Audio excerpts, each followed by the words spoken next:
Have you ever wondered how it all began?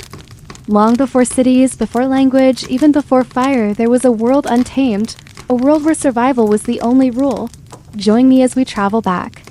Not thousands, but millions of years ago. 2. When the first of our ancestors began their fight for life, this is the story of how we survived. 4 million years ago.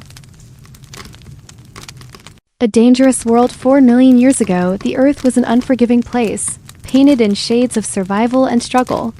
There were no borders, no towns, no safety nets. Life was raw and brutal, shaped entirely by nature's merciless rhythm. For our early ancestors, each sunrise was not a guarantee but a new battle against the unknown. The landscapes were vast and untamed. Rolling grasslands stretched endlessly, peppered with clusters of dense forests that whispered secrets of both safety and peril. Rivers meandered through these wildlands, their banks muddy and treacherous, but essential for survival. Across the horizon, towering mountains cast long shadows, reminders of the obstacles that lay ahead. And beneath the canopy of trees, life teemed in a fragile, competitive balance. The animals that roamed these lands were not the ones we know today. They were larger, fiercer, and relentless. Massive predators like saber-toothed cats prowled the grasslands, their teeth curved like deadly scimitars. Packs of ancient hyenas, larger and far more aggressive than their modern descendants, roamed in search of the weak and the isolated. Giant crocodiles lurked silently in rivers, their eyes just breaking the surface as they waited for the unsuspecting to draw near. Even birds of prey were formidable, with wingspans that could blot out the sun and talons sharp enough to snatch a small primate from the ground dot in this dangerous world. Our ancestors, small, vulnerable, and mostly defenseless, were not at the top of the food chain. They were prey. They lived among threats that could strike without warning, predators that had perfected the art of ambush over millions of years. For them, the world was a constant game of awareness, agility, and instinct. The moment you forgot to listen, to watch, to smell the wind, you became a meal. But they were not alone in this struggle. Early hominins, particularly the species known as Australopithecus afarensis, began to band together in small groups. These groups were not just for companionship, they were essential survival units.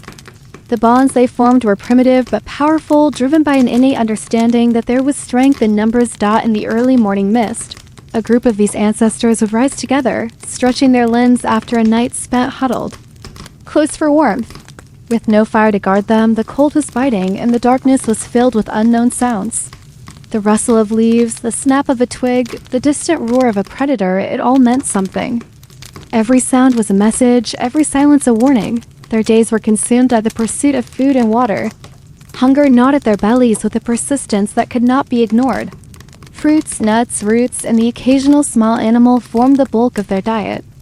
They foraged carefully, always with one eye on the ground and the other scanning the distance. Even a simple task like picking berries was fraught with danger. Would a snake be hidden beneath the bush? Would a predator be silently approaching? The rivers, though life-giving, were perilous. To drink meant exposing oneself, lowering one's guard. But thirst left no choice. Sometimes they would wait, watching the riverbanks for hours, observing the ripples in the water, trying to decide if it was safe to approach. Even then, tragedy could strike in an instant. A crocodile could lunge from the water with terrifying speed, dragging its victim into the depths. There was no time for complacency. Every day was an exhausting cycle of searching, watching, and fleeing. The nights were perhaps the most terrifying of all. Without fire, darkness is a curtain that cloaked all dangers. The wind would carry the sense of predators, but vision was useless in the deep black of the night. In these hours, they clung to each other, listening intently, their hearts racing with every distant howl. Rainstorms would sweep across the plains, turning familiar paths into slick, treacherous mud. Lightning would crack the sky, and thunder would roll across the open spaces. But they had no shelter, no walls to protect them. They would seek refuge beneath trees, sometimes in shallow caves if they were lucky enough to find them unoccupied. Yet even these shelters were temporary and offered little security. A predator's nose could find them anywhere. Imagine a mother clutching her infant tightly to her chest, her eyes darting nervously in the gloom. She knew that the cries of her child could draw unwanted attention. She would rock and shush, desperate to keep the sound soft, to keep the group hidden just a little longer. Every decision she made balanced on a knife edge between life and death. Despite all this, they endured. The spark of survival burned fiercely within them. Over time, their instincts sharpened. They learned to move quietly, to notice the subtle changes in the environment, fresh tracks in the dirt, broken branches, the sudden silence of birds that meant a predator was near. They began to communicate with simple gestures and sounds, forming the earliest threads of cooperation. Perhaps most importantly, they began to walk upright. This was not just an evolutionary quirk, it was a survival strategy. Walking on two legs allowed them to see farther across the grasslands, to spot danger before it was too late. It freed their hands to carry tools, to hold their young close as they fled from threats, to gather more food with greater efficiency. But walking upright came with its own risks. It made them slower, more exposed. Yet it also gave them a new advantage: endurance. Unlike many of their predators who could sprint but quickly tire, our ancestors could walk and run over long distances without exhausting themselves. This ability would one day transform them from hunted to hunter. Still, in this era, they were not hunters. They were survivors. Their tools were rudimentary simple stones for cracking nuts or perhaps breaking bones to access the fatty marrow inside. Meet Australopithecus among the grasses and scattered trees of East Africa. A remarkable being emerged, one that would forever shape the story of humanity. They were not yet human, but they were unlike any other creature that had walked the earth. Their name?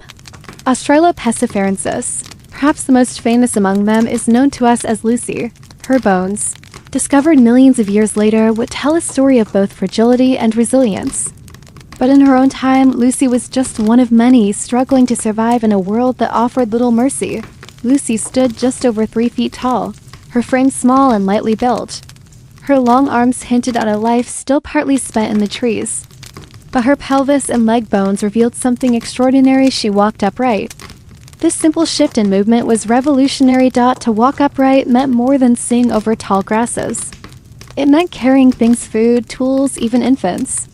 It meant hands were free to explore, to grasp, to shape. In those small, nimble fingers lay the seeds of innovation. But Lucy's world was no less dangerous than the one that surrounded her ancestors. In fact, standing upright made her and her kind slower in short bursts, more exposed. Their bodies were not built to outrun predators in a chase. Instead, they had to rely on other strengths: watchfulness, memory, and the growing importance of social bonds. In Lucy's time, the days were long and often punishing. The group would rise at first light, moving together through the savannah in search of food. Their diet was varied but modest: fruits, seeds, roots, and the occasional protein-rich insect or small animal carcass. Finding food was a race against time. Predators also stalked these same resources. Lions, ancient hyenas, and saber-toothed cats had little regard for the delicate creatures picking through the underbrush. Lucy learned quickly that survival meant vigilance. Even as she reached for a sweet, ripe fruit, her ears were tuned to every distant growl, every sudden silence that might signal an approaching threat. Social life for Australopithecus was deeply woven into survival. They lived in small groups, bound by more than instinct. These were communities built on the silent agreements of trust and mutual protection. They moved together, they fled together, they survived together. Infants clung tightly to their mothers, dependent for years before they could fend for themselves. This long childhood allowed young Australopithecus to observe, to learn, to develop the foundations of problem-solving. It wasn't language yet, but it was communication, a complex exchange of gestures, sounds, and perhaps even shared emotions. Lucy and her companions were curious. Their intelligence shone in subtle ways in how they learned to crack open tough shells, how they selected the ripest fruits, how they remembered the safest paths. Danger remained constant. Even with watchful eyes, even with fast reflexes, predators had millions of years of experience on their side. Sometimes, despite all caution, a member of the group would be lost. The grief was real. There is evidence that early hominins recognized loss. They lingered near the fallen, reluctant to move on. The bonds they formed were not just practical, they were emotional. These were not mindless beings. They felt. They feared. They hoped. Perhaps one of Lucy's greatest advantages was her species' growing adaptability. Where other creatures were tied to specific diets, Australopithecus learned to eat what was available. where some species required particular habitats. Australopithecus could shift between forests and open plains. This flexibility would become a key to their survival. The tools they used were still basic. They hadn't yet mastered the art of shaping stones, but they used what they found: sharp rocks, sturdy sticks. These objects extended their reach, made tasks easier, and quietly laid the groundwork for future technological leaps. Their days followed the sun, and their movements were deliberate. They would pause near waterholes but never stay too long. The scent of stagnant water drew predators. They would forage near trees, always leaving an easy escape route into the branches. At night, they found shelter wherever they could. Trees were the safest havens, but not always available. Shallow caves provided brief refuge, though sometimes shared with other animals. Wherever they rested, they huddled together, bodies pressed close for warmth and protection. There were no fires to keep the night at bay. The darkness swallowed everything. Yet even in this uncertainty, they survived. Their cooperation, their shared knowledge, their silent trust in one another carried them through. What separated Lucy and her kind from the animals around them was not just bipedalism. It was their growing curiosity, their willingness to explore, their ability to adapt. They were beginning to solve problems in ways other species cannot. They were shaping their environment, however subtly. Lucy lived in a time of shifting climates. Rain patterns changed, forests retreated, grasslands expanded. These environmental pressures forced them to keep moving, to keep learning. Their world was not static, and neither could they be. This constant movement forged in them a restlessness that would echo through their descendants. Even now, millions of years later, humans carry that urge to explore, to push boundaries, to seek out what lies beyond the next horizon. The story of Australopithecus is not one of grand victories or monumental inventions. It is a story of endurance, of small, incremental steps toward becoming something more. Lucy and her companions did not know what they were building. They did not know that their simple decisions, their survival strategies, their tight social groups were laying the foundation for something far greater. But step by step, moment by moment, they survived. They walked the earth with cautious hope, their eyes always searching, their minds quietly evolving, and in doing so, they unknowingly took the first steps toward what we would one day call humanity.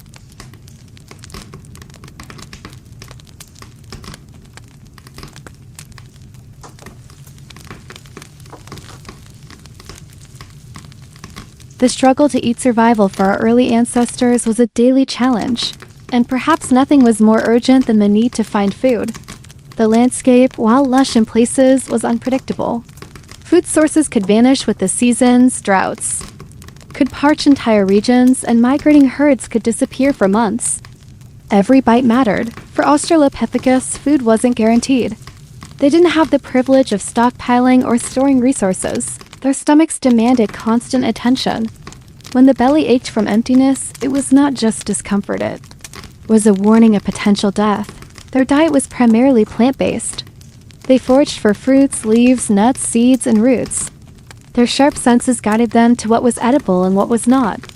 The sweet aroma of ripe fruit, the color of leaves, the texture of bark, all these clues were essential in deciding what could safely be consumed. But the plant world could be deceptive. Some fruits looked delicious, but were toxic. Some roots were nourishing, others deadly.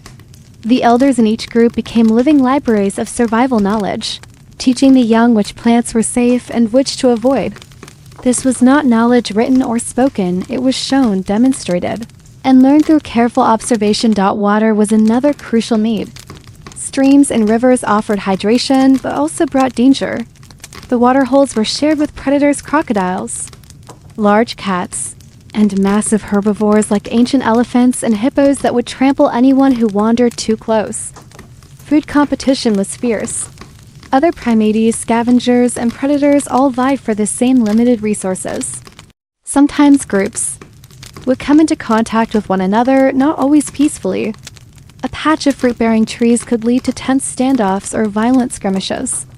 In a world where food meant life, few were willing to walk away without a fight. But what set Australopithecus apart was their ability to adapt their diet.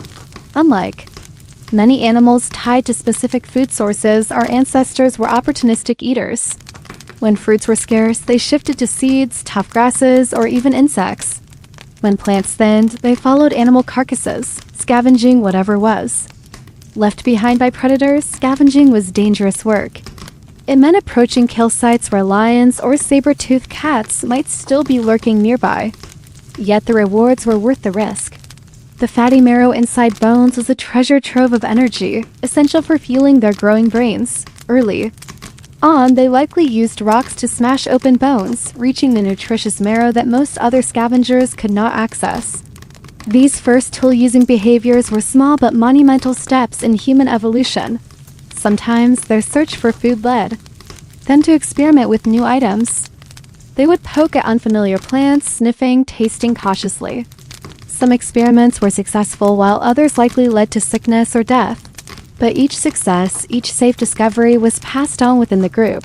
Food was not just fuel. It shaped their social lives. When a large find was made, a cluster of ripe fruits, an abandoned carcass, it was often shared among the group.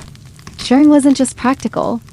It reinforced bonds, created alliances, and possibly even offered early signs of empathy and cooperation. Eating was rarely a solitary act. Group meals provided brief moments of security where many eyes could watch for danger as others ate. Grooming often followed these communal meals, strengthening trust and reducing tension. Yet hunger was a constant. Shadow. Long dry seasons meant less fruit, tougher roots, dwindling resources. They would travel farther, risking unknown territories in search of food. The group's elders would guide them to places remembered from seasons past, leading them across dangerous landscapes in the hope of finding sustenance. There were periods when food became so scarce that desperation took over. In these times, they might dig deeper, try foods they normally avoided, or travel into predator-heavy areas where food was more plentiful but far riskier to obtain. Migration became part of their survival rhythm. Following the rains, tracking the movements of other animals, seeking out new water sources. They were always moving, always searching. The struggle to eat wasn't just a physical challenge. It demanded planning, memory, cooperation, and the slow development of problem-solving skills that would set the stage for the rise of Homo species millions of years later. Through countless trials and errors, through loss and learning, our ancestors persisted. The simple act of finding food shaped their bodies, sharpened their minds, and forged the social structures that would one day give rise to humanity. The search for the next meal never stopped. It was their purpose, their mission, their reason to keep moving forward. And in this endless quest, they not only survived, they unknowingly paved the path to the future. The constant threat in the ancient world 4 million years ago, danger was not a passing event. It was not something that came and went. It was constant. It was the steady rhythm that underpinned every breath, every step, every choice our early ancestors made. The threat of death was not a possibility, it was a looming certainty, always a heartbeat away. From the moment the sun peeked over the horizon, painting the grasslands in warm gold, to the moment darkness swallowed the earth, whole danger watched and waited. The predators of this age were not hidden anomalies. They were rulers of their domains. Massive saber-toothed cats stalked the tall grass, their fangs gleaming like curved daggers, capable of bringing down animals much larger than an Australopithecus. Packs of hyenas roamed the plains, their senses sharpened, their jaws capable of crushing bone. Ancient crocodiles, older than the land itself, slipped silently through rivers, their presence betrayed only by the ripple of water or the sudden absence of bird calls. But it was not just the predators. Nature itself posed endless threats. Unpredictable. Weather could turn familiar paths into treacherous traps. Torrential rains could flood riverbanks, pulling the unsuspecting into violent currents. Dry seasons could parch the land, reducing once bountiful areas into barren wastelands. Disease crept silently, unseen but deadly, and without the knowledge of medicine, even minor injuries could turn fatal. The air carried warnings. The sharp tang of a predator's scent, the sudden hush of chattering birds, the eerie silence that fell over the plains, all these were messages. To survive, our ancestors had to learn to read them. Australopithecus lived in a state of hyper-awareness. Their ears were attuned to the faintest sounds, their eyes constantly scanning the shadows and tall grasses, their noses searching the breeze for hints of nearby danger. They learned that hesitation could mean death. A delayed reaction to the crack of a twig behind them could end in a silent, swift attack. Children were perhaps the most vulnerable. Their curious nature, their lack of experience, made them easy targets. The group worked tirelessly to protect them. Mothers clutched their infants tightly to their chests, ready to flee at the first sign of a threat. Juveniles rarely wandered far, and when they did, elders quickly called them back with sharp vocalizations or urgent gestures. At night, the danger intensified. Without fire, the darkness was absolute. The velvet black of the prehistoric night concealed everything. Eyes glowed in the distance, low growls reverberated in the shadows. But the predators were often unseen until it was too late. Our ancestors adapted by huddling together in tightly packed groups, sleeping in shifts, relying on strength in numbers. Their positioning was deliberate. The strongest adults often stayed on the outer edges, forming a living barrier between the darkness and the vulnerable at the center. Every rustle, every breath, every shift in the wind was met with alertness. Sleep was shallow, restless, and frequently interrupted. The ability to drift into deep, unguarded sleep would not come until the mastery of fire millions of years later. Familiar places were not safe forever. Predators learned patterns. They began to track the movements of Australopithecus groups, waiting for opportunities. Watering holes that had once been trusted were suddenly ambush sites. Safe pathways became death traps. This forced our ancestors to remain unpredictable. They changed their routes, moved to new resting areas, and kept their migration patterns irregular. This nomadic existence was not just about chasing food, it was a survival strategy to avoid becoming easy prey. The threat of other groups of Australopithecus could not be ignored. While cooperation existed within groups, encounters with strangers were often tense. Competition for food, water, and territory could lead to standoffs and skirmishes. These confrontations were sometimes settled with displays of aggression, loud vocalizations, threatening postures, the hurling of rocks or sticks, but sometimes the threats were less immediate, less visible. Parasites infested the environment, finding homes on their skin, in their hair, and even inside their bodies. Without knowledge of sanitation, diseases could spread quickly through groups. The death of one member from illness was not uncommon, and sometimes entire groups suffered from outbreaks that swept through with devastating efficiency. Yet, within these endless dangers, our ancestors developed remarkable resilience. Their social structures grew stronger. Their senses became more acute, their reflexes sharpened. Even their memories adapted to prioritize survival, remembering where predators hunted, which plants caused sickness, which paths were most dangerous. After rained out over generations, their ability to communicate evolved. Their warning calls became more distinct, their gestures more meaningful. They learned to read each other's fear, to follow the gaze of another, to spot threats more quickly. This was not language as we know it, but it was an essential step toward the complex communication that would one day define humans. It is likely that our ancestors developed early warning systems based on their positioning and sound signals. A sharp cry from one side of the group could send everyone scurrying to safety. A particular grunt or gesture could signal the need for silence or swift retreat. Living under constant threat shaped their bodies as much as it shaped their minds. Speed, agility, and stamina were essential. Their bodies were lean, their limbs strong, their feet toughened by endless travel over rough terrain. The role of cooperation in survival cannot be overstated. Groups that functioned well together, that protected each other, that shared information, had higher chances of survival. Isolation was dangerous.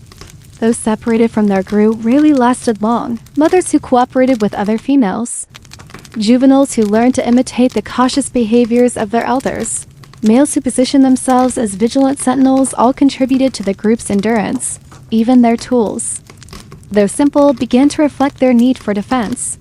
Stones could be thrown at predators or rival groups. Sturdy branches could be used to poke and prod, to create distance from a threat. The evolution of tool use, initially for food, increasingly the first tools in a world of constant peril, where survival teetered on the edge of instinct and opportunity, there came a moment, a quiet revolution that would forever alter the path of humanity. It did not begin with grand discoveries or calculated invention. It began with the simplest act, the picking up of a stone. The first tools were not crafted with purpose, but found by chance. A jagged rock, sharper than the rest, perhaps used to crack open a tough root or to reach the nutritious marrow inside a discarded bone. These stones became extensions of the hand, primitive yet powerful, and they offered our ancestors something they had never had before, a way to influence their world. However slightly, these first tools were unshaped, unspecialized, but they worked. A stone, a stick, even a sturdy bone could serve a function. The act of using an object to solve a problem, to break, to pry, to cut was the first flicker of ingenuity. Our ancestors, Australopithecus among them, began to seek out these helpful objects intentionally. Over time, the selection became more deliberate. They preferred stones that were more angular, sticks that were straighter and stronger. This was the dawn of choice, of purposeful selection. It was subtle, but it signified a shift in thinking. The world they inhabited offered endless challenges, but these newfound tools gave them a tiny advantage. They could crack open bones others left behind. They could dig for roots hidden deep in the earth. They could scrape the tough hides of scavenged carcasses to access more meat. Imagine a group of Australopithecus gathered near the remnants of a predator's kill. The big cats had taken what they wanted and moved on, leaving bones behind. For most creatures, the remains were useless, but for these early ancestors, the scene was an opportunity. They picked up rocks and hammered them against the bones, chipping away until they reached the soft, fatty marrow inside. This act, simple as it may seem, was revolutionary. Marrow is calorie-dense, rich in fat and energy, exactly what their growing brains needed. The repeated use of stones for such tasks was not an isolated occurrence. It became a learned behavior passed down through generations. Infants watched their mothers and fathers crack bones and eventually tried it themselves. The knowledge spread not through words, but through imitation and shared practice. Over time, our ancestors began to modify the stones. At first, these modifications were likely accidental. Striking a stone might chip a sharper edge. But soon, those sharper edges were recognized as more useful, and the practice of shaping stones began. However crudely, the Oldowan tool culture emerged from this slow, generational learning. Stones were struck against one another to create sharp flakes, which could cut through tough materials more efficiently. The flakes, the hammerstones, the cores left behind all tell the story of a mind beginning to tinker, to experiment, to plan. But tools were not only about accessing new food sources. They quickly became intertwined with survival. A stone could be thrown to deter a predator. A stick could be used to test the depth of water, to poke into holes for insects or small animals. In the dangerous world our ancestors inhabited, even the smallest advantage could mean the difference between life and death. These tools also began to reshape their social lives. Food that required tools to access was often shared. Cracking open bones took time, and the sound of stones hitting bones likely attracted other members of the group. This created moments of gathering, of social bonding, centered around the use of tools. Children learned by watching. They learned which stones to select, how to strike them, how to use them to reach the marrow, to dig for tubers, to scrape the hides of scavenged kills. These lessons were not taught in a formal sense, but through repetition, through observation, through living. It is in these quiet, persistent repetitions that culture in its earliest form was born. The tools slowly diversified. Sharp flakes were useful, but so were blunt hammerstones. Sticks became more specialized, stripped of bark, sometimes sharpened against rocks. The possibilities began to expand, but with the making of tools came the making of memory. Our ancestors had to remember which areas had the best stones, which techniques produced the sharpest flakes. This required planning, foresight, and perhaps even the beginnings of teaching. Some researchers believe the habitual use of tools began to influence brain development. Larger brains offered more processing power, but they also required more energy. The calorie-rich foods made accessible by tools, particularly marrow and meat, may have fueled this growth, creating a feedback loop that pushed evolution forward. The hands of Australopithecus were already well adapted for gripping. Their thumbs were strong and opposable, allowing them to grasp tools firmly. As generations passed, the fine motor skills required for more delicate tool use continued to refine. But it wasn't just their hands that were changing. The ability to use tools also demanded new ways of thinking. The power of groups in a world as unforgiving as that of 4 million years ago, survival was never a solitary endeavor. For our early ancestors, it became increasingly clear that the best chance of making it through the endless trials of life came not from individual strength, but from the collective power of the group. Alone, Australopithecus was vulnerable. Together, they could stand against the relentless pressures of their environment. From the moment the sun rose each day, the group moved as one. Their very existence depended on unity. Every search for food, every journey to water, every migration to new grounds was carried out collectively. There was safety in numbers, not just in facing predators, but in managing the complexities of their world. The social structure of these groups, though primitive compared to modern humans, was sophisticated in its own way. They formed tight-knit communities bonded not just by blood but by trust and necessity. Within the group, roles began to emerge, shaped by age, experience, and skill. Elders, though slower and less agile, were repositories of knowledge. They remembered where food was abundant in certain seasons, where predators frequently roamed, and which paths were safest after rain. Their wisdom guided the group, ensuring that past mistakes were not repeated. Mothers were the heartbeat of the group, their vigilance unceasing. Their days revolved around caring for their young, nursing infants, teaching the next generation through quiet demonstration and careful correction. Juveniles clung to their mothers, learning what to eat, how to move, and when to flee adult males. Often took on the role of sentinels. Their size and strength made them the first line of defense against external threats. They positioned themselves on the edges of the group during rest, scanning the surroundings, listening for danger. But their value was not measured solely by their ability to defend.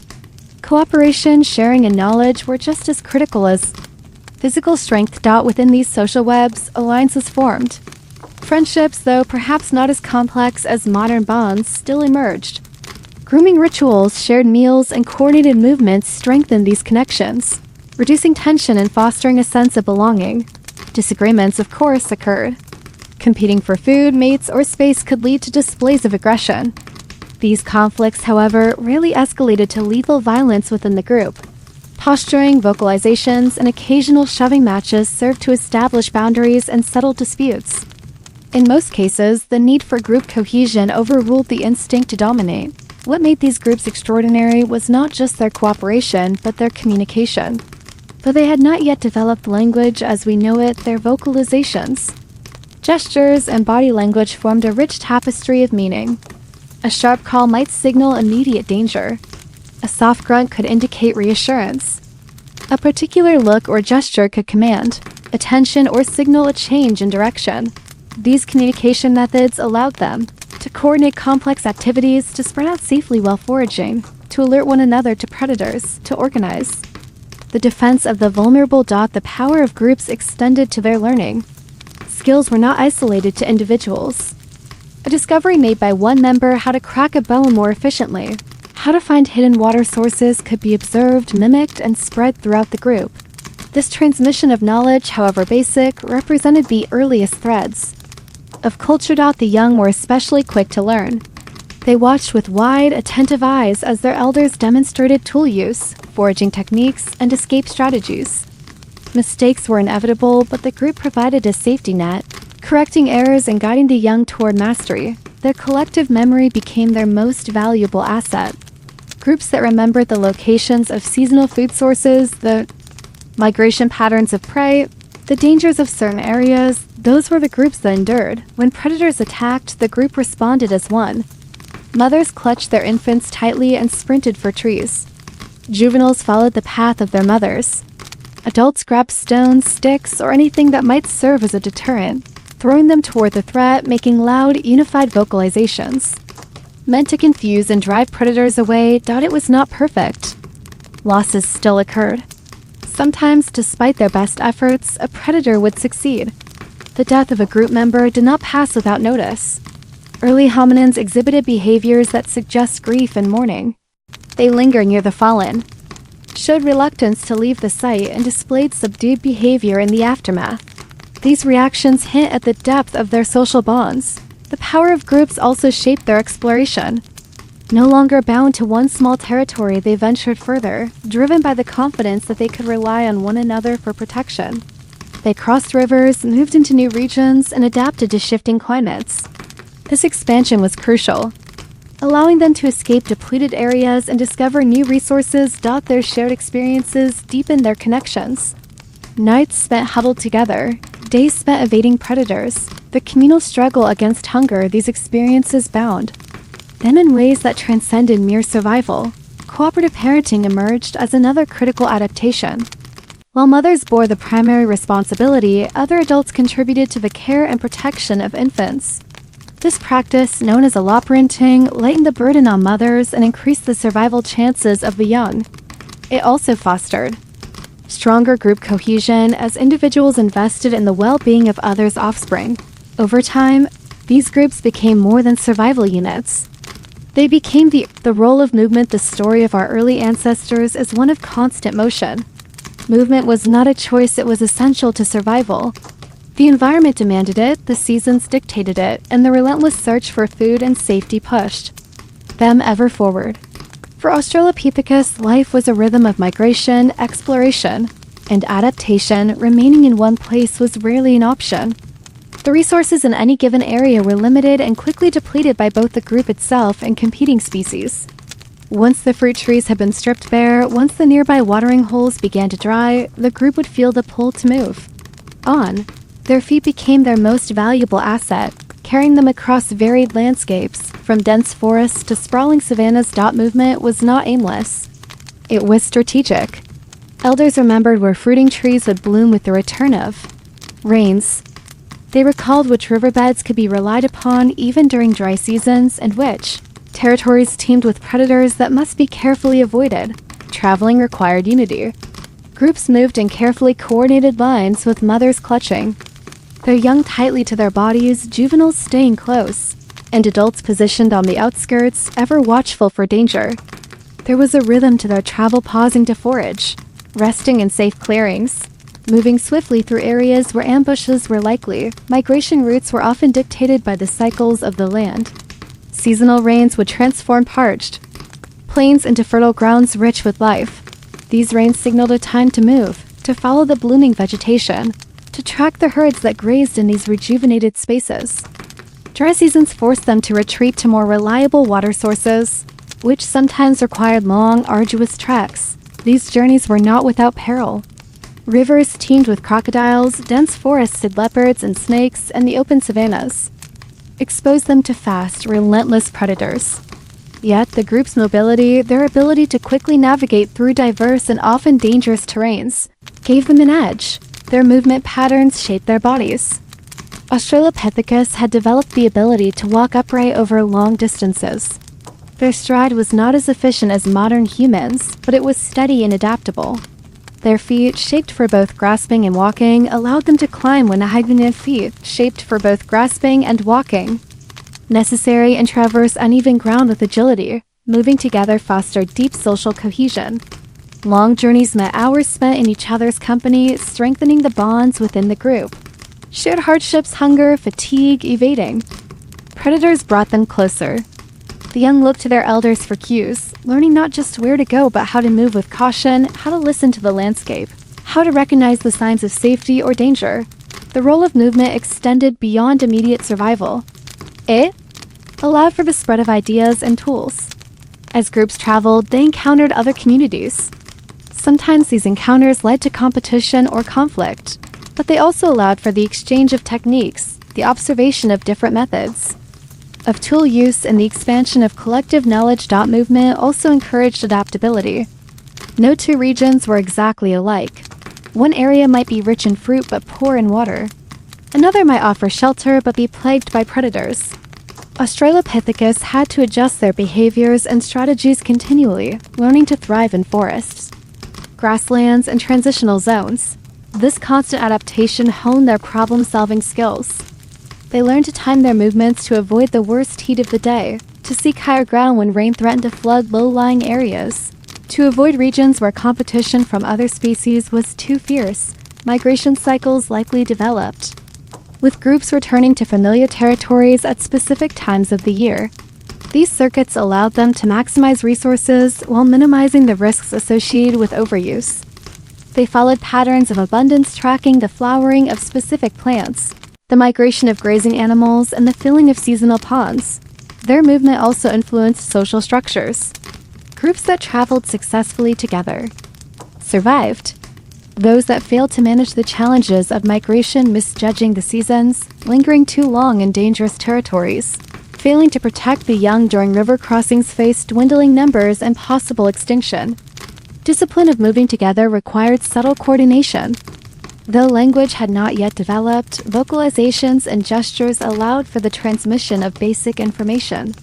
A warning call could stop the group instantly. A soft grunt could signal the need to resume movement.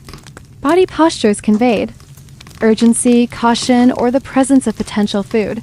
The wear and tear of constant travel likely shaped not just their bodies, but their social rhythms. Resting places became cherished refuges, spaces where the group could relax its vigilance if only briefly. These sites, revisited across seasons, may have held special significance, becoming familiar markers in an ever-changing world. Their journeys would leave faint traces, a scatter of stone tools, the remains of forged fruits, the worn paths carved by their steady feet. These remnants, uncovered by modern archaeologists, offer glimpses into the migratory patterns that define their livestock movement. Also played a role in shaping early territorial boundaries. Groups learned to recognize areas frequently used by others, either avoiding them to prevent conflict or approaching them cautiously to assess potential risks. This awareness of territory would eventually evolve into more complex notions of land use and ownership. The challenges of movement were constant teachers. Navigating steep slopes taught balance and caution. Crossing rivers honed their ability to assess depth and current. Evading predators demanded quick decision-making and group coordination. Movement required more than the silent teachers. Among the many forces that shaped the survival of our early ancestors, there was one that required no words, no structured lessons, and no grand discovery. It was the power of observation, a silent, persistent teacher that guided the young, sharpened the instincts of adults, and passed crucial knowledge from one generation to the next. In a world where survival hinged on split-second decisions, learning by watching was not just beneficial, it was essential. Australopithecus infants were born into an environment where every moment could be a lesson. Their wide eyes absorbed the world around them, meticulously cataloging every movement, every gesture, every choice made by the older members of their group. The young watched how their mothers selected ripe fruits, which roots were safe to eat, and how to identify the subtle signs of a nearby predator. They mimicked the cautious approach to a watering hole, the careful peeling of bark to find insects, the techniques for cracking nuts and bones. This observational learning was the backbone of cultural transmission, the first link in an unbroken chain of knowledge that would one day lead to complex societies. The silent teachers were everywhere. The elders demonstrated how to wield stones and sticks, how to scavenge from carcasses without attracting predators, and how to navigate treacherous terrain. These demonstrations were not formal. There were no designated instructors or classrooms. Learning was embedded in daily life, woven into every foraging trip, every escape from danger, every quiet moment spent grooming beneath the shade of ancient trees. The silent teachers also included the landscape itself. The world around them offered countless cues for those who learned to read them. The direction of animal tracks, the scent of rain on dry earth, the changing colors of leaves, the distant calls of other animals all served as guides. Learning to interpret these signs was as critical as learning to crack a bone or climb swiftly into a tree. Children absorbed these lessons over years. The process was patient, repetitive, and relentless. A misstep could be fatal, so the stakes were incredibly high. The difference between the child who learned to spot danger in time and the one who did not could mean the difference between life and death. This learning style shaped the very structure of their communities. It encouraged patience, attentiveness, and imitation. Adults who allowed the young to observe their activities contributed to the survival of the next generation. Knowledge was not hoarded. It was shared through the simple act of being watched. Play also became a vital part of learning. Young Australopithecus had practiced climbing, throwing, chasing, and balancing through what appeared to be simple games. These playful activities honed the skills they would need in adulthood. They learned how to move quickly, how to handle objects, how to cooperate and compete, all under the watchful eyes of their elders. The power of these silent teachers extended to danger. When a predator was detected, the adults' responses provided instant, unforgettable lessons. The way the group froze, the urgent vocalizations, the direction of their flight, all of these actions were deeply etched into the memories of the young dot. The effectiveness of observational learning meant that even the most complex behaviors, such as tool use, were passed along with increasing efficiency. Each generation did not have to rediscover everything from the beginning. They started with the accumulated knowledge of those who came before them. And in this way, culture began to emerge, even if it was simple and localized. This silent education was also reciprocal. Adults observed one another, learning new techniques and refining old ones. They watched how their peers used different types of stones, how they found new sources of food, how they maneuvered in high-stress situations. In this way, innovation, however primitive, spread quickly within groups. The lack of complex spoken language did not prevent the exchange of ideas. Observation was enough. Mimicry was enough. Small changes introduced by one could become widespread. Adaptations within a few generations, even failure taught. The group would witness unsuccessful hunts, poor choices in food selection, missteps that led to injury or illness.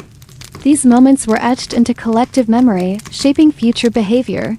The wisdom of what not to do became just as valuable as the knowledge of what worked. Mothers were especially central to this web of silent teaching. Their behaviors were the first and most frequently observed. The tender way they cared for infants, the cautious movements they used when approaching potential dangers, the foods they prioritized, all became the baseline for the next generation. Fathers and other adult males contributed as well, often demonstrating defensive behaviors, the use of tools in confrontation, and the strategies for foraging in less accessible areas. Their actions set examples of strength, caution, and strategy. The lessons learned through observation went beyond survival. They shaped social behavior. The young learned when to approach others and when to keep distance, how to offer gestures of submission or dominance, how to interpret the tone of vocalizations. These social cues kept the group cohesive and reduced conflict. The patience of the elders was instrumental. They allowed themselves to be watched, to be imitated. The endless struggle despite their adaptations, their tools, their social bonds, and their knowledge passed silently from one generation to the next. Life for our early ancestors remained a brutal and unrelenting struggle. Every day was a battle. Against forces they could never control: the shifting seasons, the dwindling food sources, the lurking predators, and the unpredictable terrain. This was the true rhythm of their existence, an endless fight for survival. The rains, both a blessing and a curse, dictated the tempo of their lives. The dry season was merciless, water became scarce, plants withered. Animals either migrated to distant places or became gaunt and desperate themselves. In these harsh months, competition for food reached its peak. Groups that had thrived in times of plenty now faced starvation. The soft fruits and abundant tubers were gone, replaced by hard seeds, tough roots, and the occasional scavenged carcass. Every step across the cracked, dry earth was a gamble. The heat punished them. The search for water often led them to dangerous watering holes where crocodiles and other predators waited patiently for thirsty victims. Yet they had to risk it. Thirst was as lethal as the sharpest claws, even when rains returned, bringing the explosion of green life. New dangers emerged. Swelling rivers had to be crossed. Heavy rains could flood sleeping grounds. New predators followed the herds, and the abundance of life that flourished after the rains. With abundance came new risks. Insects, too, were a constant plague. Swarms of biting flies tormented them, some carrying deadly diseases. Their thick fur, once an advantage, now made it harder to shake off pests. The threat was not always immediate, but infections and fevers could weaken even the strongest. The endless struggle extended to competition with other species. Other groups of hominins, as well as large, intelligent animals, vied for the same resources. Encounters could lead to fierce competition. Groups had to gauge whether it was worth fighting or if retreat was the smarter choice. Even among their own kind, scarce resources sometimes forced difficult decisions. The journey through life was filled with hazards. Injuries were common. A misjudged climb, a fall from a tree, a twisted ankle while fleeing predators, any of these could spell disaster. With no way to heal broken bones, no medicines to stave off infection, even minor injuries could become fatal over time. Yet through it all, they persisted.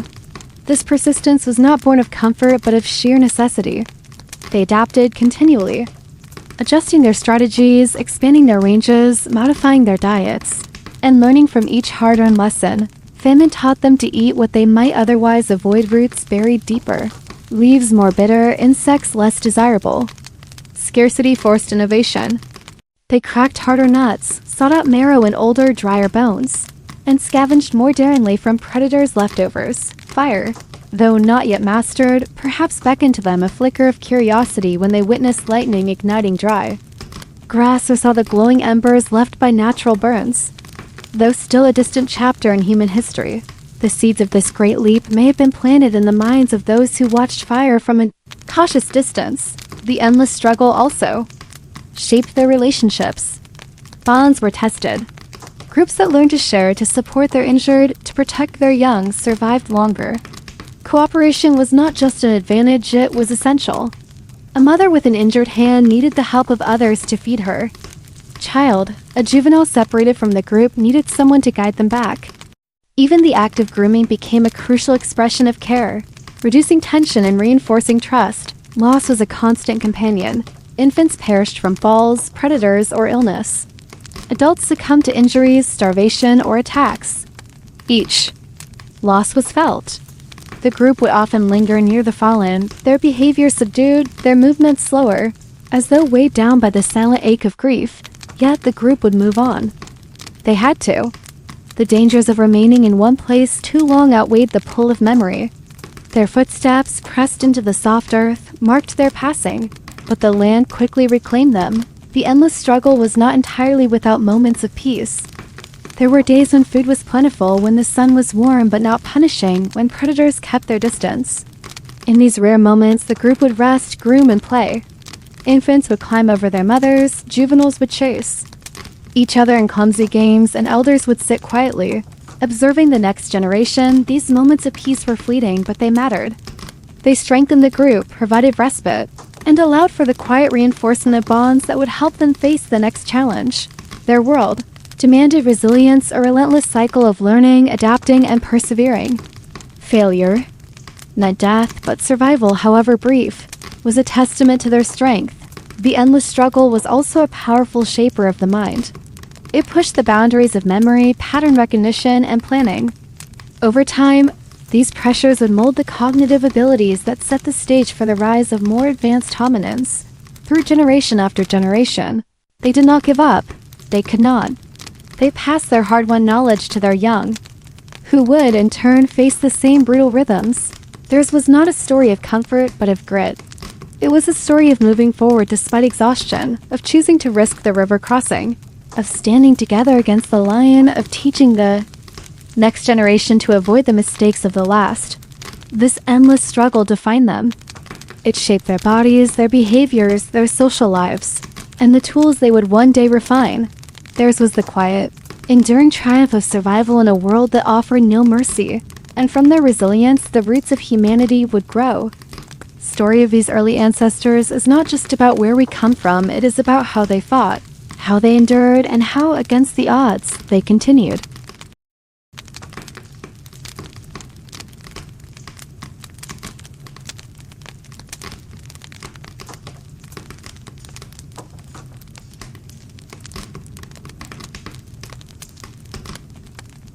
The seeds of change, though life for Australopithecus was dominated by survival, something remarkable was quietly unfolding over countless generations.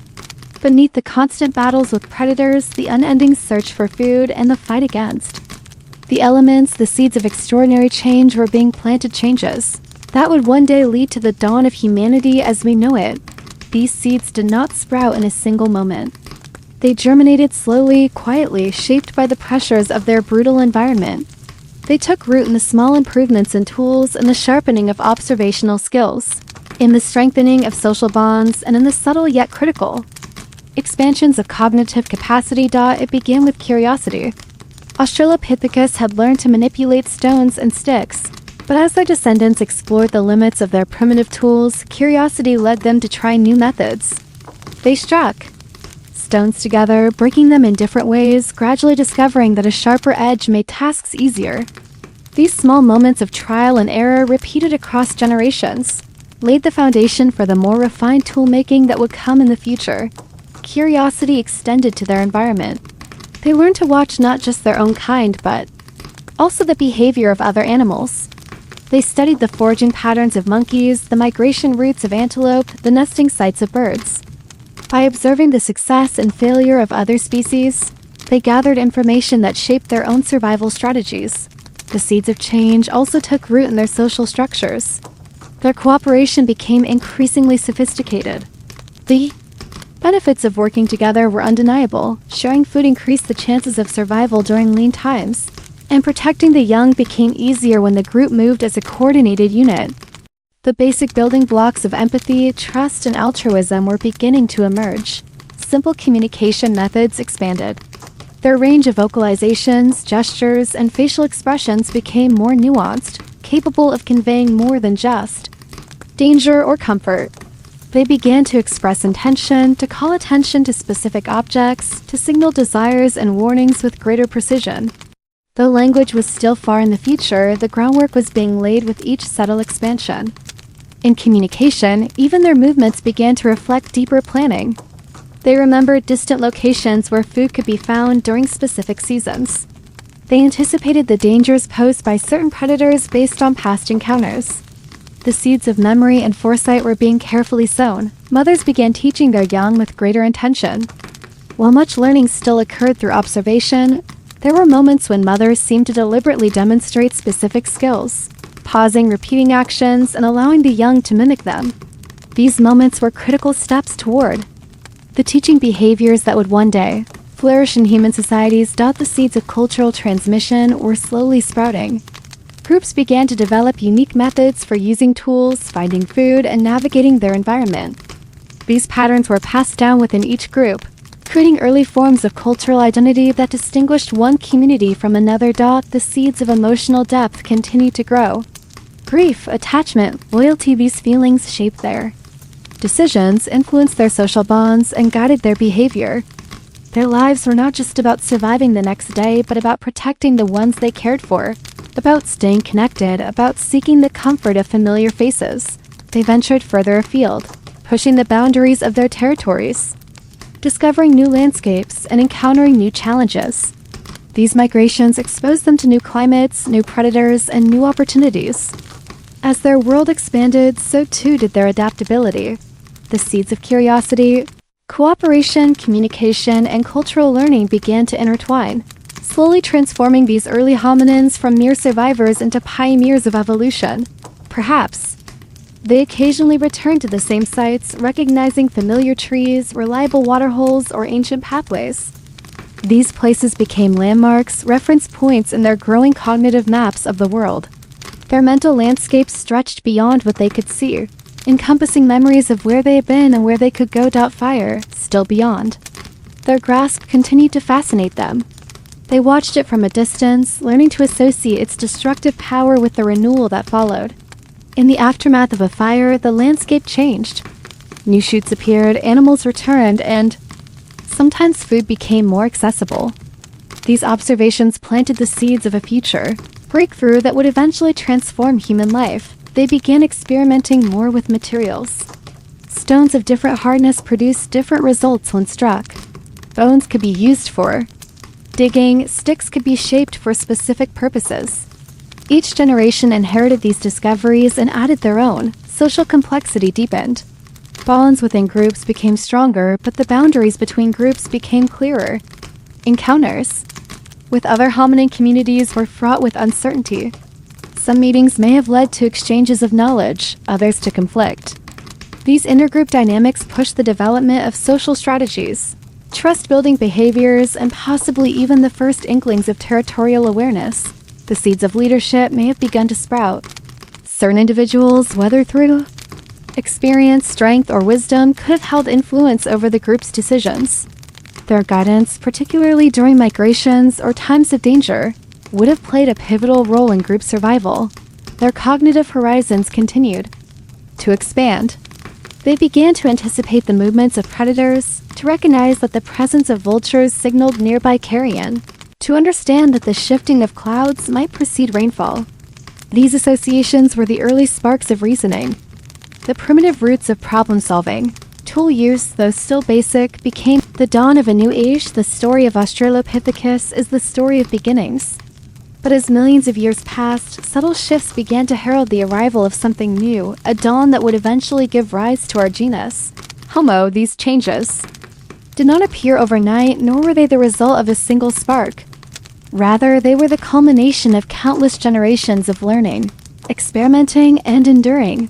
The transition from Australopithecus to Homo was not abrupt. It was a gradual unfolding, like the slow turning of the Earth toward the sun. Anatomical adaptations hinted at the emergence of something different. Skulls began to reshape. Brain sizes edged upward, slowly increasing the capacity for memory, reasoning, and creativity. The ability to think ahead, to remember distant places, to manipulate objects with increasing skill. These capacities deepened over time. And as they did, the world of these early ancestors expanded. The New Age was not defined solely by physical changes, but by the burgeoning sophistication of thought.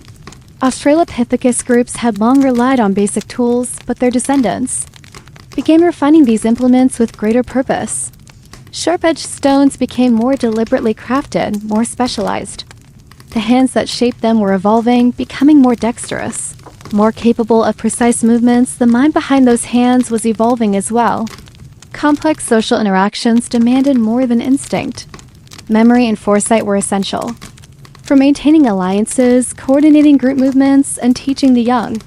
The brain's increasing capacity was not a luxury, it was a necessity for navigating an increasingly complex social and environmental landscape. Language, though, still in its infancy, began to take more recognizable form. Vocalizations grew in variety and subtlety. Facial expressions and hand gestures became richer, more nuanced. Communication was no longer confined to the present moment. It now hinted at the ability to share information about distant places, past events, or future intentions. The art of learning also evolved. Mothers continued to teach by example, but now deliberate instruction became more common. Young ones were shown step by step how to shape tools, how to track prey, how to navigate the changing seasons. The group's memory lengthened. They remembered not just individuals, but events, the dangerous crossing of a river, the sudden attack by a leopard, the season when the fruit ripened early. These memories guided their choices, shaping their behavior with each passing year. The rhythm of life, though still defined by danger and struggle, became increasingly strategic. They chose safer resting sites, selected better tools, organized more effective defenses. They understood in a growing way that they could shape their world, even if only in small ways. The first sparks of fire, likely observed from natural sources, began to draw them closer. Perhaps they ventured nearer to the embers, recognizing that predators shied away from flame. They may have experimented with carrying charred sticks, unknowingly edging toward one of humanity's greatest discoveries. As the New Age dawned, their relationship with the landscape shifted. They no longer merely reacted to their environment, they began to manage it. They used specific paths, returned to reliable food sources, and perhaps even altered their surroundings by moving stones, branches, and objects to suit their needs. Intergroup dynamics grew more complex. Encounters between different communities could result in conflict, but they could also lead to the sharing of tools, mates, and knowledge. These exchanges, sometimes peaceful and sometimes violent, accelerated cultural evolution. The seeds of leadership, planted generations before, now began to sprout more fully. Individuals who demonstrated exceptional memory, bravery, or ingenuity gained influence. Their decisions could guide the survival of the entire group. The mind's expanding reach allowed for a growing sense of identity. Individuals began to see themselves not just as members of a group, but as participants in something larger, a lineage, a community with its own ways, its own patterns, its own stories. The pace of tool innovation quickened. Stone tools became more standardized, suggesting that methods of crafting were being intentionally taught and replicated across generations. Some groups began to carry their tools over long distances, understanding their value beyond immediate need. The connection to fire deepened. Perhaps they began to realize that fire could not only provide warmth and protection, but could also change the taste and texture of food. This realization, though still distant from mastery, hinted at a future that would forever transform the human diet. Health and social life, their hunting strategies evolved. Scavenging remained essential, but coordinated. Efforts to track, trap, or ambush prey emerged. These hunts required planning, patience, and cooperation. Success demanded more than strength, it required the pooling of knowledge, the careful reading of the environment, and the disciplined execution of shared strategies. The dawn of a new age was also marked by migration. Early Homo began moving beyond the familiar territories of their ancestors, venturing into new regions, adapting to different climates, and encountering new challenges. These migrations spread knowledge, diversified genetic lines, and exposed them to an even wider array of environments. The social fabric continued to strengthen. Bonds between individuals grew deeper, reinforced by shared experiences, mutual reliance, and the increasing richness of communication. Grooming, play, and shared meals cemented trust, reducing conflict and fostering unity. The growing sophistication of their minds likely brought with it an expanding emotional landscape. They felt more acutely the joys of companionship and the sting of loss. They remembered their dead. Perhaps they lingered near fallen group members. Perhaps they mourned. The new age did not erase the dangers of the old world. Predators still prowled, food could still be scarce, and accidents still claimed lives. But their resilience, their adaptability, and their growing capacity for innovation gave them new tools to confront these challenges. The gradual emergence of Homo from Australopithecus was not a revolution, but an evolution slow. The first sparks of mastery, the dawning of a new age, introduced something extraordinary, the first sparks of mastery over the elements. The beginning of humanity's long journey towards shaping not just their tools and societies, but the very world around them. Among the most transformative milestones of this chapter was the tentative, uncertain, yet monumental relationship with fire. For countless generations, fire had been a distant, fearsome phenomenon, a thing to observe, to respect, to avoid. But somewhere along the evolutionary path, groups of early Homo began to linger closer to the edges of natural fires. Perhaps warming themselves by the dying embers, perhaps daring to carry smoldering branches to new resting places. Fire was no longer just a spectacle. It became a tool. At first, it may have been accidental. A lightning strike set a savanna ablaze, and the group, driven by desperation or curiosity, returned to the blackened fields where food was easier to find. Roasted seeds and cracked open nuts scattered in the ash tasted different, softer, richer. Bones left behind by fleeing predators could be broken more easily to access the nourishing marrow. The connection between fire and opportunity was quietly, but unmistakably forming. Over time, the courage to control it grew. Groups learned to transport embers carefully, feeding them with dry grasses, guarding their precious warmth through the night. They learned which woods burned longer, which grasses ignited quickly. Though true fire-making may still have been generations away, the first steps toward fire management were undeniably underway. Fire changed everything. It extended the day. It provided protection against nocturnal predators that once ruled the darkness. Huddled around the flames, early humans could rest with a new sense of safety. Their backs warmed, their eyes reflecting the flickering light. The social world blossomed in these fire-lit circles. Shared meals became more frequent. Food cooked over fire not only tasted better, but was easier to chew and digest. This dietary shift may have contributed to the gradual reduction in jaw size and changes in the digestive system, small anatomical echoes of the mastery of flame. Fire also transformed the landscape. The controlled use of fire, even if still rudimentary, allowed groups to clear paths, drive away insects, and manage the movement of game animals. It expanded their influence over their surroundings. The lessons around fire were carefully passed on. Children watched with wide-eyed fascination as adults fed and nurtured the flames. They learned to collect the right kindling, to shelter the embers from rain and wind, to use fire not just as warmth. To collect the right kindling, to shelter the embers from rain and wind, to use fire not just as warmth, but as a tool of survival. But fire was only one of many sparks igniting this new age. The crafting of tools grew increasingly sophisticated. Stones were no longer just broken to create sharp edges, they were shaped with foresight. Hand axes, carefully flaked on both sides, emerged as one of the most iconic innovations of the time. These tools were more versatile, more durable, and more refined, evidence of advanced planning and teaching. The hand that held the tool had changed, but so had the mind that envisioned its use. The social structures of early Homo groups became more complex. Leadership may have grown more formalized, with individuals earning status not just through strength, but through their knowledge. Their ability to organize hunts, their skill in crafting tools, or their wisdom in finding water and food during the dry seasons. Language, though still without writing, likely expanded in richness. The growing diversity of vocalizations, gestures, and facial cues allowed for more detailed coordination, warnings, and teaching.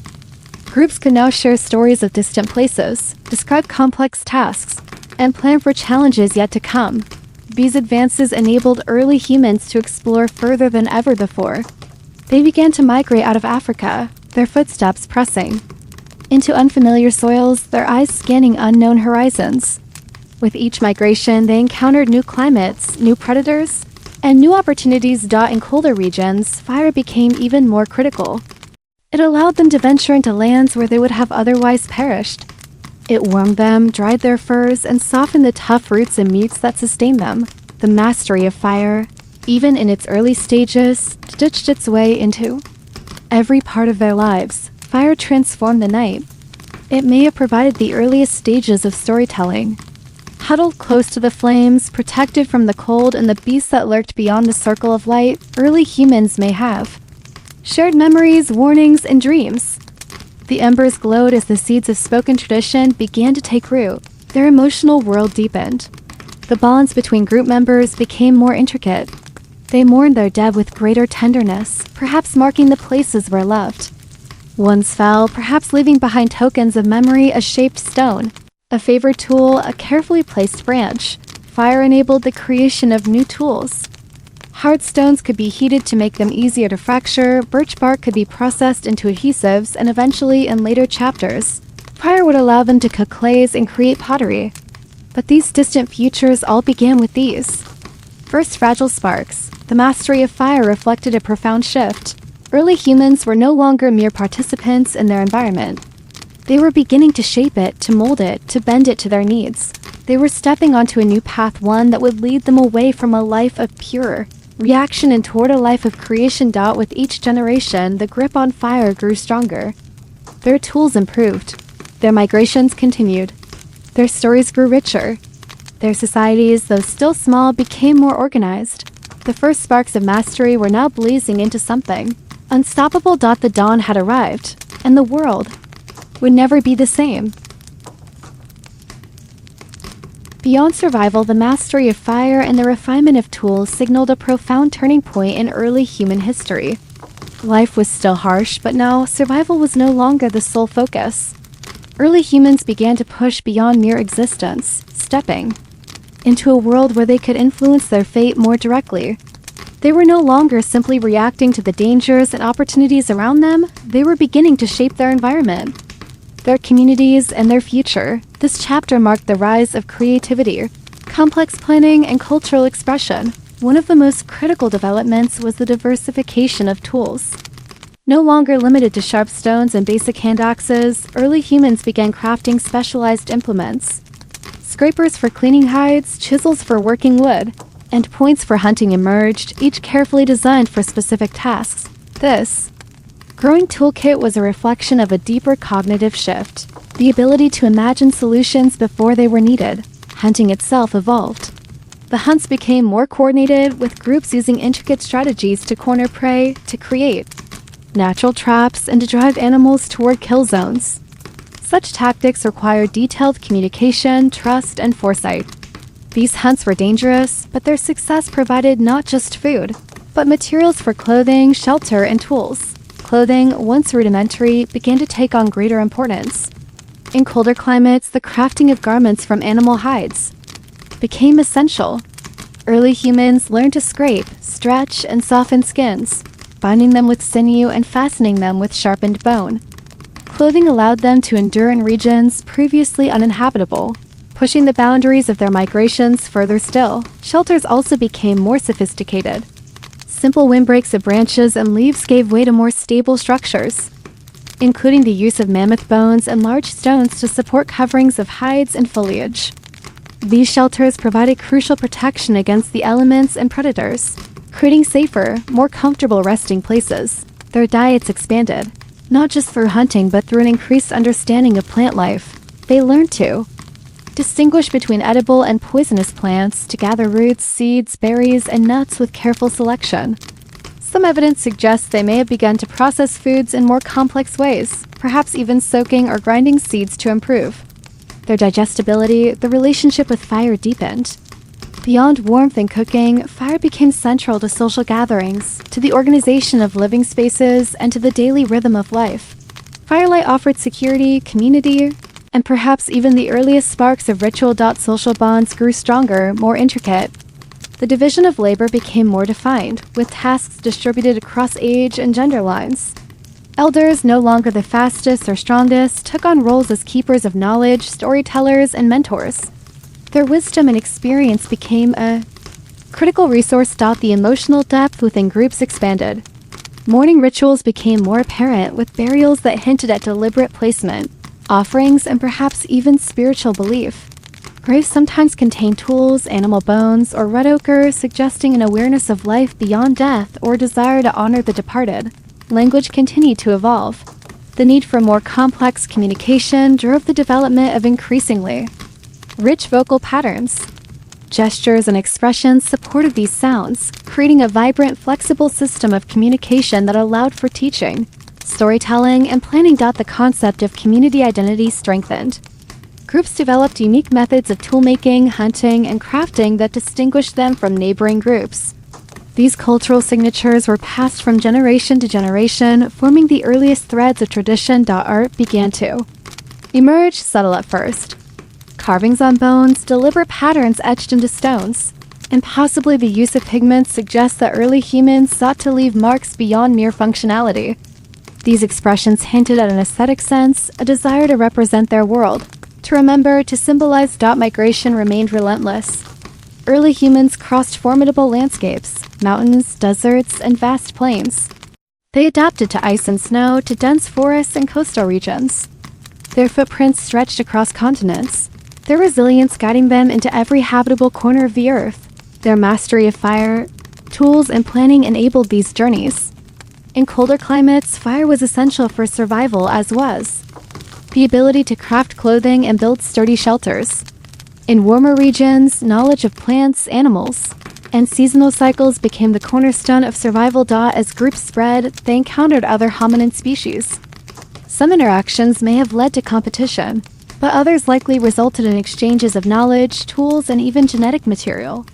These encounters shaped the trajectory of human evolution, weaving together the complex tapestry of ancestry that would one day lead to modern humans. The cognitive leap of this era allowed for more profound cooperation. Planning multi-day hunts, storing food, and returning to seasonal campsites required memory, coordination, and trust. These abilities pushed the boundaries of what early humans could achieve together.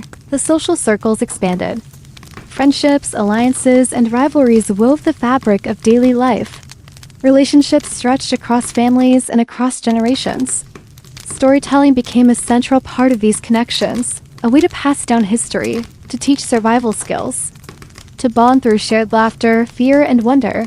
The early humans of this era did not live in isolation.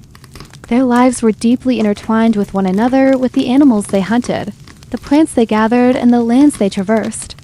They shaped their environment, but they were also shaped by it, forging an existence that balanced ingenuity with the rhythms of the natural world. The seeds of spirituality may have begun to take root. The reverence shown in some burial sites, the careful placement of objects, the selection of pigments, these choices suggest that early humans were beginning to grapple with questions of life, death, and perhaps something beyond. They had moved beyond survival. They were becoming creators, thinkers, innovators. They were building cultures, forming identities, and leaving marks that would endure long after their footprints faded. The journey was far from over. But they had crossed a threshold. They were no longer simply surviving. They were living.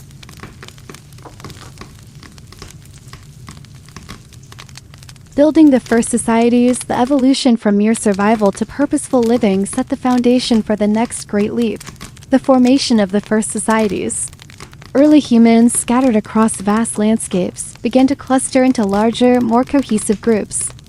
These were not yet the sprawling civilizations of future millennia, but the seeds of structured communities were beginning to sprout. The growing size and stability of these groups demanded new social rules, shared understandings, and unspoken agreements that governed daily life. Trust, cooperation, and mutual protection were now the cornerstones of survival.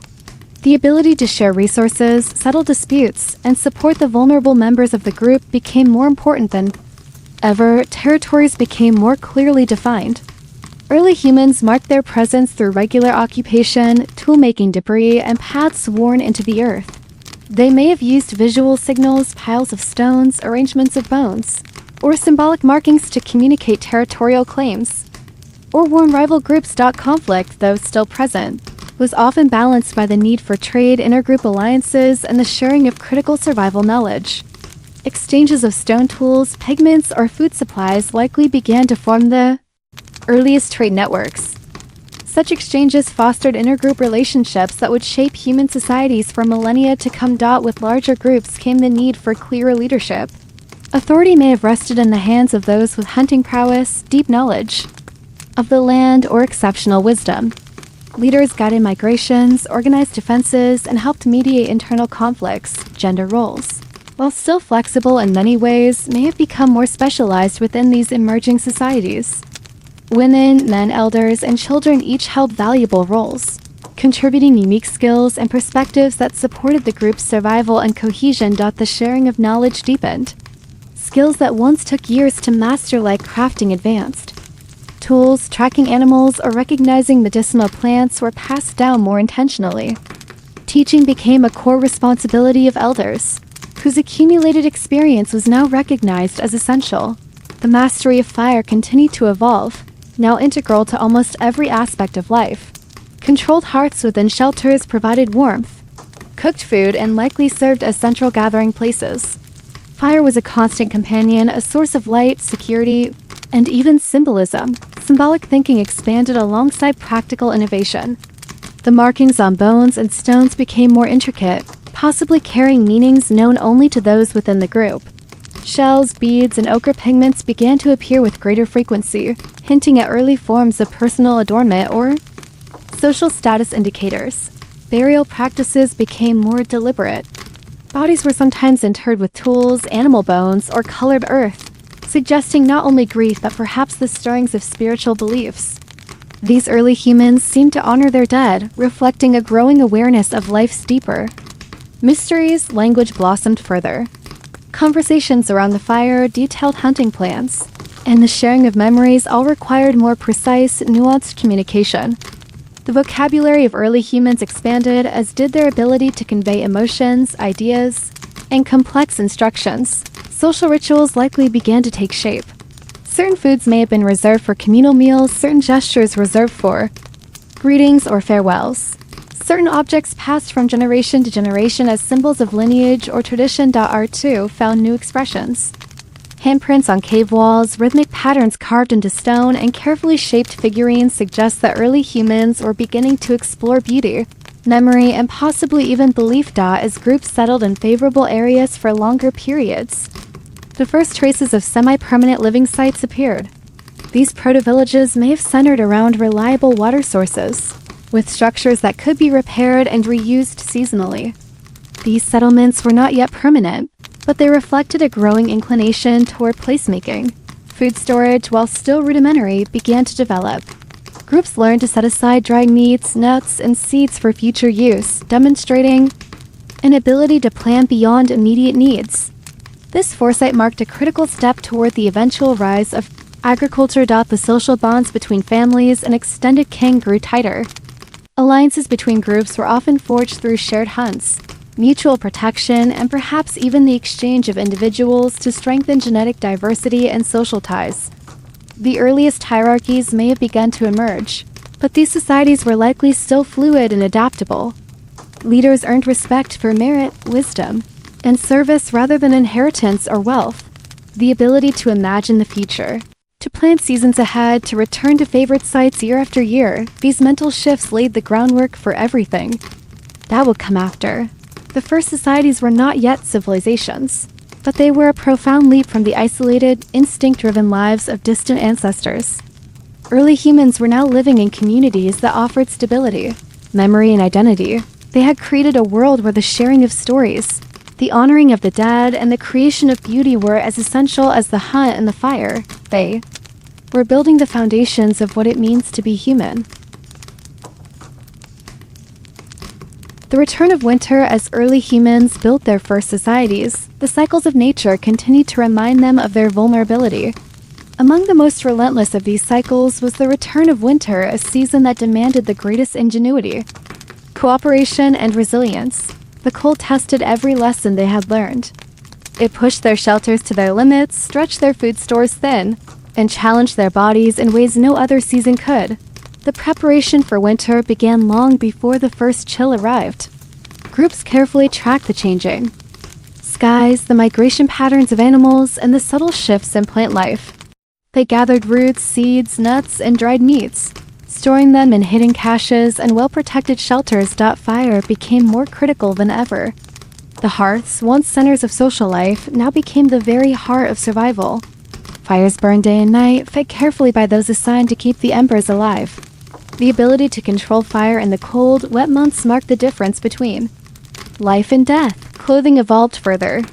Animal hides were stitched and layered with greater care, insulated with grasses, and reinforced to block out wind and snow. Foot coverings, perhaps made from softened leather or bound grasses, protected their feet from freezing ground. Shelters became more sophisticated. Groups sought natural formations like caves, rock overhangs, and dense forest thickets for additional protection. In open landscapes, they built reinforced structures, layering hides and branches to seal out the cold. Social cooperation deepened during these months. Food was shared strategically, with clear understandings of who needed it most: the young, the sick, the pregnant. Strong bonds of mutual responsibility ensured that survival was a group effort. The rhythm of life slowed. The long nights were filled with stories, shared memories, and perhaps even rituals to mark the passing of the cold season. Songs, dances, and the sharing of legends helped maintain group morale and taught valuable lessons to the younger generations. Need for careful planning became most evident in winter.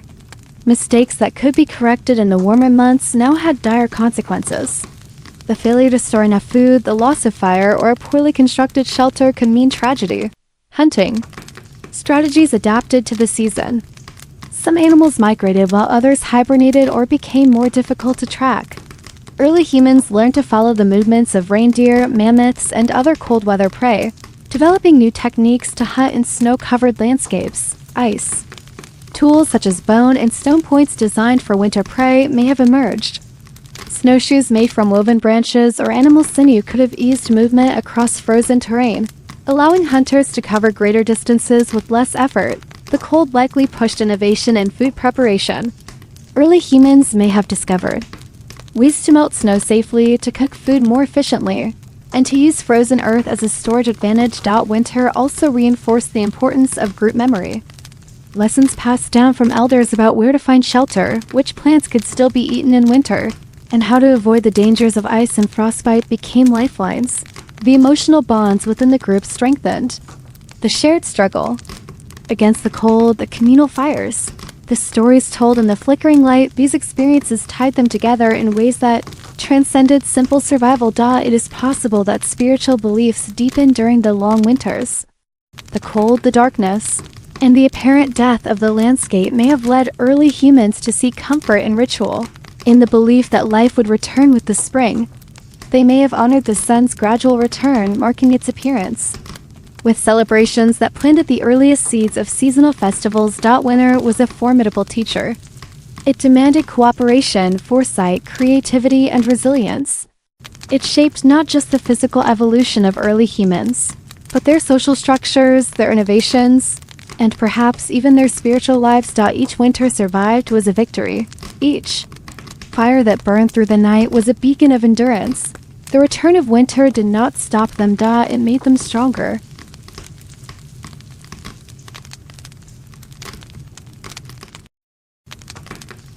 The journey of humanity begins. The story of our early ancestors is not merely a tale of survival against the odds. It is the foundation of what it means to be human. For millions of years, they faced predators, starvation, harsh climates, and the ever-present threat of extinction. Yet, they endured. Their journey was shaped by curiosity, cooperation, and creativity. They learned to craft tools from stone, to harness the power of fire, and to build societies that thrive not just in spite of nature's challenges, but often because of them. Each lesson, each innovation, each carefully passed tradition added another layer to the human experience. They were storytellers before they had words, scientists before they had writing, builders before they had cities. They explored, adapted, and persevered, transforming themselves and their world with each generation. Their legacy is imprinted not only in the bones and artifacts they left behind, but in us. Their courage, their resilience, and their relentless drive live on in every human who dreams, creates, and overcomes. When we look back across the vast stretch of time, from the savannas they once crossed to the cities we now build, we are reminded of where we came from. We are the descendants of those who stared into the darkness and chose to light a fire. Their story is our story, and it has only just begun.